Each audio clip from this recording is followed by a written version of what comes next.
हा तमाशा या अगोदर या भागात कधी आपण पाहिलं नाही याची मला तर खात्री वाटते याची. बरोबर आहे.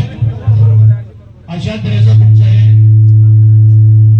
सगळं ग्रुपिझम चाललेलं आहे ना, हे काय नाही तर म्हटलं का ताक भात काय 12वर चौकशी करायची ना, 7-12 बघा ना 8-12 बघा.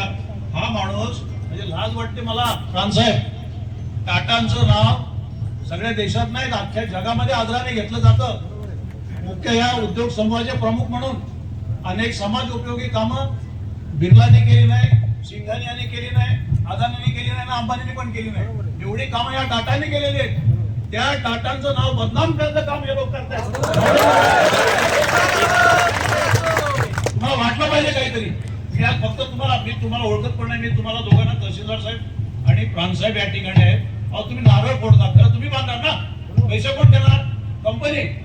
आणि मग लँड ऍक्विजिशन झालं नाही, कुणाची जागा माहिती नाही, तो माणूस बिचारा 500 किलोमीटर आला. याच्याशिवाय दुसरी शर्मेची गोष्ट नाही ना आपल्याला. किती एक मिनिट म्हणजे किती तुम्ही खोटं उलट सुलट इकडचं तिकडचं ही तात्पुरती उत्तरे हे मलमपट्टी थांबवा. एकच तुम्हाला थोडक्यात सांगतो, जर तुम्हाला हा प्रकल्प व्यवस्थित जर राबवायचा असेल तर हे तुमची पार्शिलिटी जी चाललेली आहे ना, सगळ्या लोकांना विश्वासात घ्या. आमचं काय म्हणणं आहे त्याच्यात, ते पण कोणतरी असतील काय टक्केवारी असतील ती, परंतु एकतर्फी तुमचा जो कारभार चाललाय आतापर्यंत विशिष्ट लोकांना हाताशी धरून किंवा काय करून आणि बाकीच्यांना तुम्ही म्हणजे आता बोलू नये, मनमानी फाट्यावर मारायचा विषय चाललाय ना, तो यापुढे चालणार नाही. याची दक्षता याची नोंद तुम्ही घ्या. हे तेवढंच तुम्हाला या निमित्ताने सांगतो.